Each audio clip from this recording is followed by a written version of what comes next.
பேரன்பிற்குரிய இந்த இனிய ஏற்றமிகு நிகழ்ச்சியின் காரணகர்த்தாவாக இருந்து சிறப்பாக நடத்துவதற்கு அடித்தளமாக பல பணிகளை தன்னலமில்லாமல் செய்து வருகின்ற டாக்டர் விஜயபாரதி ரங்கராஜன் அவர்களே,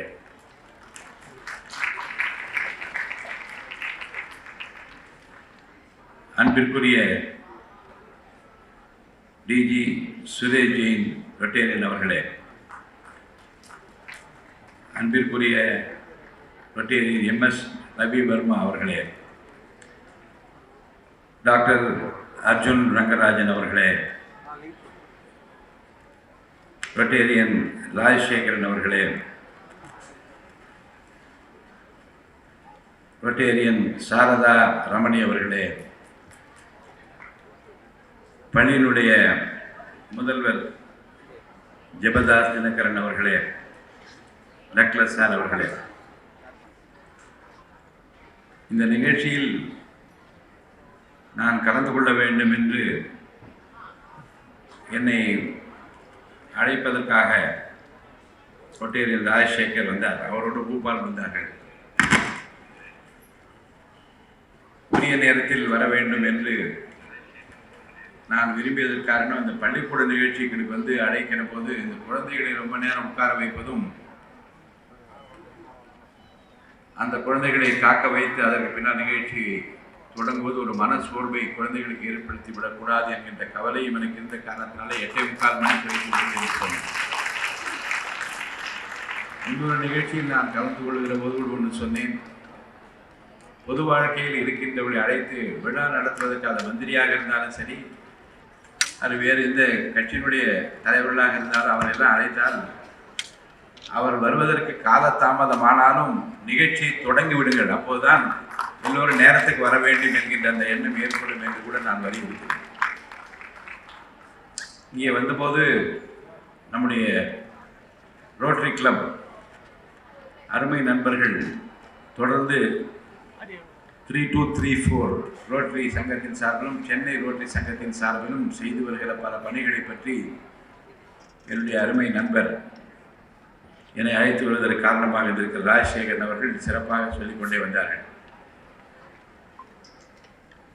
இந்த கேன்சர் அவேர்னஸ் பற்றி எக்ஸிபிஷன் மற்றும் விழிப்புணர்வு பிரச்சாரங்களை எல்லாம் மேற்கொள்கிற முயற்சியில் ரோட்டரி கிளப் ஈடுபடுவதை பற்றி நம்முடைய டிஸ்ட்ரிக்ட் கவர்னர் அன்பிற்குரிய திரு டிஜி சுரேஷ் ஜெயின் அவர்களுக்கும் அவரை சார்ந்திருக்கிற noble band of enthusiastic office bearers அத்தனை பேருக்கும் என்னுடைய வாழ்த்துக்களை நான் தெரிவித்துக் கொள்கிறேன். அரசாங்கம் செய்யும், அது மத்திய அரசாங்கமாக இருந்தாலும் சரி, மாநில அரசாங்கமாக இருந்தாலும் சரி, அவர்கள் அவருடைய பங்களிப்பை தொடர்ந்து பல ஆண்டு காலமாக செய்து கொண்டு தான் இருக்கிறார்கள். ஆனால் என்ன பார்க்க வேண்டும் என்று சொன்னால், அர்ப்பணிப்பு உணர்வோடு செய்யக்கூடிய அந்த எண்ணமும் நமக்கு கிடைத்திருக்கிற வருவாயில், நமக்கு கிடைத்திருக்கிற நேரத்தில் இந்த சமூகத்திற்கு ஏதாவது செய்ய வேண்டும் என்கின்ற உந்து சக்தி ஒவ்வொரு மனிதனுக்கு இருக்க வேண்டும். அதுக்கு ஒரு பெரிய, நான் ஏற்கனவே பல நிகழ்ச்சிகளில் சொல்வது, பெரிய பணக்காரர்களாக இருக்க வேண்டும் என்று இல்லை, பெரும் படைத்தவர் தான் செய்ய வேண்டும் என்று இல்லை, மனம் இருக்க வேண்டும். பக்கத்தில் இருக்கிறவன் எப்படி இருக்கிறான் என்று பார்க்கிற அந்த அன்பு வேண்டும். உனக்கு என்ன, ஏன் உன் முகம் சோர்வாக இருக்கிறது என்கின்ற கேட்கிற அந்த அன்பு உணர்ச்சி தான் இந்த சமூகத்தில், குறிப்பாக தமிழ்நாட்டின், இந்திய நாட்டினுடைய பெருமைக்குரிய பண்பாடாக தொடர்ந்து இருந்து வந்திருக்கிறது. இன்றும் நாம் நிலைக்கிறோம், நிற்கிறோம், நிலைக்கிறோம், நிலை பெறுகிறோம். உலக நாடுகள் எங்கும் இந்த நம்முடைய இந்திய நாட்டு மக்களுக்கு என்று மதிப்பும் மரியாதையும் இருக்கிறது என்றால் நம்முடைய மிகச்சிறந்த பண்பாட்டினுடைய அடிப்படையை மற்றவர்கள் அன்பு காட்டுவதுதான். அதை நம்முடைய ரோட்டரி சங்கத்தினர் பல்வேறு நிலைகளிலே அரசோடு இணைந்து நின்று செய்வது எனக்கு மகிழ்ச்சி அளிக்கிறது. அவர்களுக்கு என்னுடைய பாராட்டுகளை நான் தெரிவித்துக் கொள்கிறேன். அடுத்து நம்முடைய அன்புக்குரிய சகோதரி விஜயபாரதி ரங்கராஜன் அவர்கள், என்ன வார்த்தைகள் அவரை புகழ்வது என்று எனக்கு நான் தெரியவில்லை. ஒரு இழப்பு ஏற்பட்டாலும் கூட அந்த இழப்புக்கு என்ன காரணம் என்பதை மனதிலே வைத்து, இந்த இழப்பு எந்த குடும்பத்திலும் இருக்கக்கூடாது என்று இருக்கிற அந்த சிந்தனை இருக்கிறது. அது ரொம்ப போற்றுதலுக்குரியது. அதை அவர்கள் சரியான நேரத்திலே சரியான முறையில் தான் பெற்றிருக்கிற கல்வி அறிவின் காரணமாகவும் தன்னை சார்ந்திருக்கிற நண்பர்கள் காரணமாகவும் ஆதரவு அளிக்கின்ற குடும்பத்தின் காரணமாகவும் அந்த பணியை தொடர்ந்து 1998ஆம் ஆண்டில் இருந்து இன்றைக்கு தொடர்ந்து அவர்கள் செய்து கொண்டிருக்கிறார்கள். அதற்காக நம்முடைய பாராட்டுக்களை நன்றி நான் அவர் தெரிவிக்கிறேன். நம்முடைய தமிழ் சமூகத்தை இப்படிப்பட்ட மகளிர் தொண்டு உள்ளத்தோடு தூய உள்ளத்தோடு செய்கிற மகளிர் நமக்கு வேண்டும். நான் வந்து உட்கார்ந்திருக்கிற போது சொன்னேன், I remember when I was in law college, I used to visit the mental hospital. Kilpauk ஓய்வு நேரம் நிறைய இருக்கும். நான் சட்டக்கல்லூரியில் படித்துக் கொண்டிருக்கிறோம், நிறைய ஓய்வு நேரம் இருக்கும். ஏதாவது செய்ய வேண்டும் என்று விரும்பிய போது ஒருத்தர் சொன்னார், மென்டல் ஹாஸ்பிட்டலுக்கு போப்பாங்க. அங்கே போய் பணியாற்றி கிரிமினல் செக்ஷன் ஒன்று இருக்கிறது. கொலை செய்தவர்கள், கொள்ளையடித்தவர்கள், மிகப்பெரிய தண்டனைக்கு ஆளானவர்கள்லாம் பைத்தியமாகிவிட்டார், மனநிலைக்கு ஆளாகிவிட்டார்கள். அவர் போய் பார்க்க வேண்டும் என்று சொல்லி அவரோடு நான் ஒவ்வொரு புதன்கிழமை உட்கார்ந்து அவர்களெல்லாம் உட்கார வைத்து பேசி கொண்டிருப்பேன். அப்போ சாரதா மேனன் என்று ஒரு பெரிய மருத்துவர், ரொம்ப அற்புதமான பணியை அந்த மனநல நோய் பிரிவில் செய்தார். அடுத்து நம்முடைய சகோதரி கேன்சர் இன்ஸ்டியூட்டில் ரொம்ப சிறப்பாக ரொம்ப பணியாற்றி டாக்டர் சாந்தா அவங்க வந்து இன்றைக்கும் இந்த கேன்சர் என்று சொன்னால் அவன் நினைக்க வேண்டும். உலகமே வந்து இந்த கேன்சர் என்று வந்து விட்டால் உலகமே பயந்து ஐயோ கேன்சரா என்று சொன்ன காலம் இருந்தது. என்னுடைய தாயார் வந்து கேன்சர்லேயே மறைந்தார், என்னுடைய தாய்மாமன் கேன்சர்லேயே மறைந்தார். அப்போதெல்லாம் இவ்வளவு சிகிச்சை முறை கிடையாது. கேன்சர் என்று என் தாயாருக்கு கேன்சர் என்று சொன்னவுடன் நான் மயக்கமடைந்து விட்டேன். என்னை எழுப்புவதற்கு 2-3 நிமிடம் ஆகிவிட்டது. அப்போ என்ன என்றால் இந்த கேன்சர் என்றாலே ஒரு அடுத்த நிமிஷமே இறப்பு தான், நமக்கு வேறு வழி இல்லை, இனி காப்பாற்றவே முடியாது என்று இருந்த ஒரு காலம் இருந்தது. ஆனால் இன்றைக்கு கொஞ்சம் கொஞ்சமாக நவீன மருத்துவ முறைகளிலும் நம்ம கிடைத்திருக்கிற விஞ்ஞானபூர்வமான சிகிச்சை முறைகளிலும் இது கேன்சர் ஒரு சாதாரண நோய் போன்றதான், இதை பார்த்துக் கொள்ளலாம் என்கின்ற ஒரு தைரியம் இன்றைக்கு வந்திருக்கிறது. அதற்காக மருத்துவத்துறையை சார்ந்த அனைத்து மருத்துவர்களுக்கும் நான் என்னுடைய பாராட்டுகளை தெரிவிக்க கடமைப்பட்டிருக்கிறேன். அடுத்தது நம்முடைய குழந்தைகள். இப்போ வந்து பெரிய எக்ஸிபிஷன் நடத்துகிறோம். ஏனென்றால் they are the chief ambassadors. இப்போ நான் பேசிவிட்டு போயிடுகிறேன், ரோட்டரி கிளப் சார்பில் அவர்கள் பேசினா எல்லோரும் அங்கே கருத்துக்களை சொல்லிவிடுவோம். ஆனால் இதை கொண்டு போய் இல்லங்களிலே சேர்க்க வேண்டிய மிகப்பெரிய பொறுப்பும் கடமையும் யாருக்கு இருக்கிறது? குழந்தைகளுக்கு தான் இருக்கிறது. நம்முடைய குழந்தைகள் ரொம்ப அறிவு ஜீவிகள், அவங்களுக்கு தெரியாத விஷயமே கிடையாது. இது ஒரு சாதாரண இன்டர் ஸ்கூல் காம்படிஷன் என்று இந்த போட்டியிலே கலந்து கொள்ள நினைக்கக்கூடாது. இது ஒரு எக்ஸிபிஷன் என்று நினைக்கக்கூடாது. இது ஒரு அவேர்னஸ் மூவ்மெண்ட் என்பதை மனதில் வைத்துக் கொள்ளுங்கள். கேன்சர் என்ற வார்த்தையை கேட்டாலே அந்த பயந்த காலமெல்லாம் இப்போது போய்விட்டது. ஃபியரை நாலேஜாக எப்படி மாற்றுவது என்பதை இதன் நோக்கமே. அதுதான் நம்முடைய ஏபிசி ஆல் அபவுட் கேன்சர் நிகழ்ச்சியின் மிகப்பெரிய சிறப்பு என்று நான் நினைக்கிறேன். மாணவர்களுக்கு முக்கியமான ஒரு மெசேஜ். அன்பான மாணவர்களே, உங்கள் நான் இந்த ஒரு விஷயத்தை மட்டும் சொல்ல விரும்புகிறேன். நீங்கள் பள்ளியில் படிக்கின்றீர்கள், எக்ஸாம் எழுதுகின்றீர்கள், மார்க் வாங்குகின்றீர்கள், காம்படிஷனில் பங்கு பெறுகின்றீர்கள், ப்ரைஸ் வாங்க வேண்டும் என்றும் ஆசைப்படுகிறீர்கள். இதெல்லாம் ரொம்ப முக்கியம்தான். ஆனால் உங்கள் ஹெல்த்தை விட எந்த மார்க்கும் பெரிதல்ல என்பதை மனதில் வைத்துக் கொள்ளுங்கள். உங்கள் லைஃப்பை விட எந்த அச்சீவ்மெண்ட்ஸும் பெரியது கிடையாது. நாம் வாழ்க்கையில் எவ்வளோ பெரிய பொசிஷனுக்கு சென்றாலும் ஹெல்த் இல்லாமல் எதையும் வெற்றிகரமாக சாதிக்க முடியாது என்பதை சின்ன வயதிலே உங்கள் மனதிலே பதிவு வைத்துக் கொள்ளுங்கள். ஒரு ஹெல்த்தி லைஃப் ஸ்டைல் நாம் டெவலப் செய்து கொள்ள வேண்டும் என்பது உங்கள் உள்ளத்தில் அடிப்படையாக இருக்க வேண்டும். நம்ம எல்லோருக்கும் ஒரு பழமொழி தொடர்ந்து கேள்விப்பட்டிருக்கிறோம், prevention is better than cure. நோய் வந்த பிறகு ட்ரீட்மெண்ட் எடுப்பதை விட நோய் வராமல் பார்த்துக் கொள்வது சிறந்தது. அதற்காக நம்முடைய லைஃப் ஸ்டைலில் சில சிம்பிள் சேஞ்சஸ், நம்முடைய ஏற்கனவே நம்முடைய ரொட்டேரி சென்னை ரோட்டரி சங்கத்தினுடைய தீவிர உறுப்பினர் அவர்கள் வந்து ரொம்ப சிறப்பாக இதை பற்றியெல்லாம் ஆங்கிலத்தில் சொன்னார். Healthy food, regular exercise, good sleep, stress management, bad ஹேபிட்ஸை நிச்சயமாக அவாய்ட் செய்வது முக்கியமாக இந்த அவேர்னஸ் கேம்பினுடைய கருத்து என்று நான் கருதுகின்றேன். இந்த நிகழ்ச்சியில் எனக்கு மிகவும் பிடித்தமான விஷயம் வந்து ஸ்டூடெண்ட்ஸை வந்து நீங்கள் பார்ட்டிசிபேட் செய்து கேட்ச் தம் யங், சின்ன வயதில் அவரை பிடித்து விடுங்கள், உள்ளத்திலே அந்த செய்தியை கொண்டு போய் சேருங்கள் என்பதுதான். உங்கள் வீட்டுக்கு சென்று உங்கள் பேரண்ட்ஸ் என்ன சொல்லுவீங்கன்னா, இன்னைக்கு போனேன் இதை சொன்னால் என்று சொன்னால் பேரண்ட்ஸுக்கு இதை பற்றி ஒரு அவேர்னஸ் வரும். அதே போன்று ஒரு மாணவன் கற்றுக்கொண்ட விஷயம் ஒரு ஃபேமிலியை மாற்ற முடியும் என்றால் அந்த ஃபேமிலி ஒரு கம்யூனிட்டியை மாற்ற முடியும். அந்த கம்யூனிட்டி மாறினால் ஒரு சொசைட்டியை மாறக்கூடிய ஒரு வாய்ப்பு இருக்கிறது. அதனால தான் சொல்கிறேன், இந்த போட்டியில் வெற்றி பெறுவது மட்டும் உங்கள் டார்கெட்டாக இருக்கக்கூடாது. இந்த மெசேஜை மற்றவர்களை கொண்டு போய் எப்படி சேர்ப்பது என்று நீங்கள் நினைக்க வேண்டும். நம்முடைய சொசைட்டியில் சில விஷயங்களை பற்றி பேசுவதற்கு இன்னும் தயக்கம் இருக்கிறது. அதில் ஒன்று தான் நம்முடைய இந்த கேன்சர் வந்து பயப்படக்கூடாது. அவருடைய ஃபேமிலியை பார்த்து சிம்பத்தி காட்ட வேண்டும். அவர்களுக்கு சிம்பத்தி மட்டும் தேவையில்லை, சப்போர்ட் தேவை. கேன்சரால் பாதிக்கப்பட்ட ஒரு குடும்பத்திற்கு ஐயோ கேன்சராக வந்துச்சு என்று சொல்லுகிற ஆறுதல், நீங்கள் பயப்படாதீங்கன்னு சொல்ல ஆறுதலை காட்டிலும் அவர்களுக்கு ஒரு நல்ல சப்போர்ட்டிவ் வேர்ட்ஸ் வேண்டும், நல்ல ஆறுதல் அளிக்கக்கூடிய தேற்றக்கூடிய வார்த்தைகள் வேண்டும். அதை பற்றிய ஒரு விழிப்புணர்வு அண்டர்ஸ்டாண்டிங் வேண்டும். அவர்களுக்கு ஒரு நம்பிக்கை ஊட்டுகின்ற வார்த்தைகள் வேண்டும். அவர்கள் தனியாக இல்லை என்கின்ற ஃபீலிங் முதல்ல ஏற்பட வேண்டும். மெடிக்கல் சயின்ஸ் இப்போது வளர்ந்து கொண்டே இருக்கிறது. ட்ரீட்மெண்ட் ஆப்ஷன்ஸும் வளர்ந்து கொண்டே இருக்கின்றன. இதுதான் மக்களுக்கு இன்றைக்கு விழிப்புணர்வு அதிகமாகிக் கொண்டே போகிற தன்மைகள்.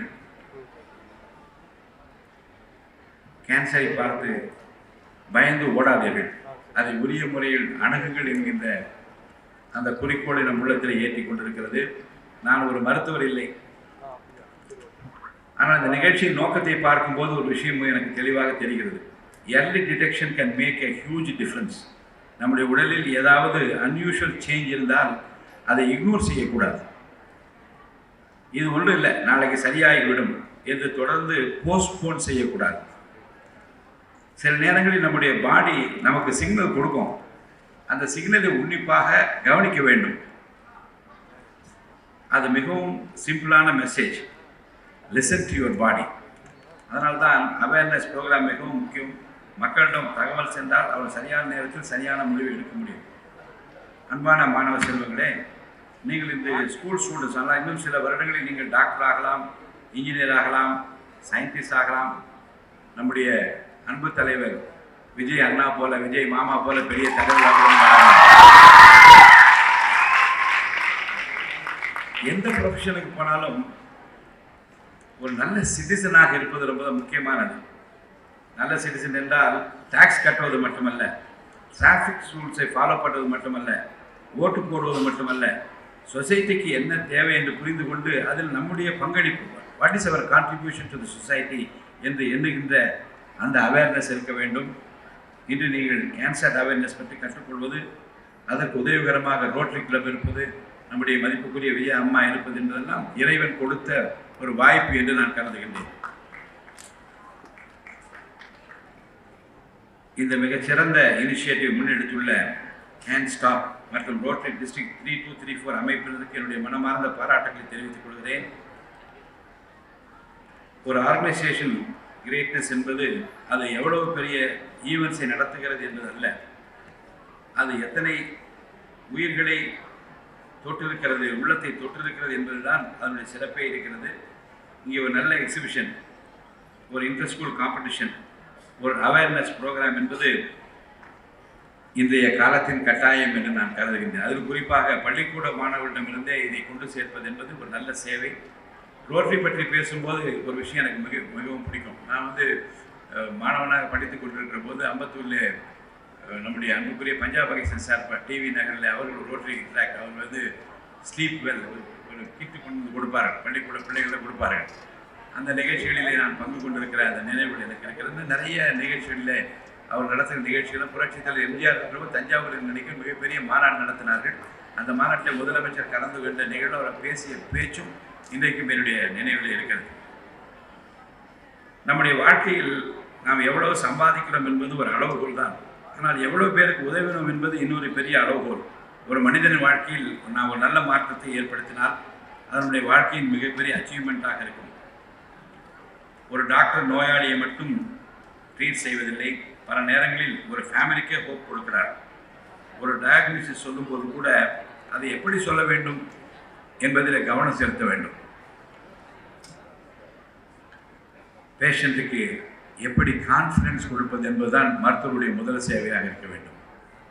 எனக்கு தெரிஞ்ச 40-50 ஆண்டுகளுக்கு முன்பாகலாம் கொஞ்சம் அதிகமான நேரத்தை பேஷண்ட்ஸோடு செலவிடுவார்கள். டாக்டர் HV ஆண்டே என்னுடைய மென்டார், அவர் போனால் உட்காந்தோடனே என்ன நோயின்னு கேட்க மாட்டார், அப்படியே அப்படி கண்ணை தடவார். ஏய் உங்கள் சித்தப்பாவோட வந்தியா யாரோட வந்து என்று கேட்பார். உங்கள் தாத்தா எப்படி இருக்கான்னு கேட்பார். அது போய் உட்கார்ந்தவருக்கு அந்த நிமிஷமே ஜுரம் போய் விட்டது போன்ற உணர்வு இருக்கும். அப்புறம் கையை பிடித்து கொண்டு பேசுவார். ஆக நோய் வந்திருக்கிறது வந்திருக்கிறதை பார்க்கிற டாக்டரை பார்க்க மெக்கானிக்கலா அடுத்து அனுப்பு அடுத்து அனுப்பு அடுத்து அனுப்பு என்கின்ற அந்த சிந்தனை விட்டு கொஞ்ச நேரம் அந்த பேஷண்ட்ஸோடு அந்த பேசுகிற போது கிடைக்கிற ஆறுதலும் தேர்தலும் இருக்கு. அது ஈடு உங்கள் மருந்து கிடையாது என்பதை மருத்துவர்கள் உணர வேண்டும். இந்த ஜென்ரேஷனுக்கு ஒரு பெரிய ஸ்ட்ரென்த் இருக்கிறது என்றால் அது வந்து நம்முடைய மீடியா.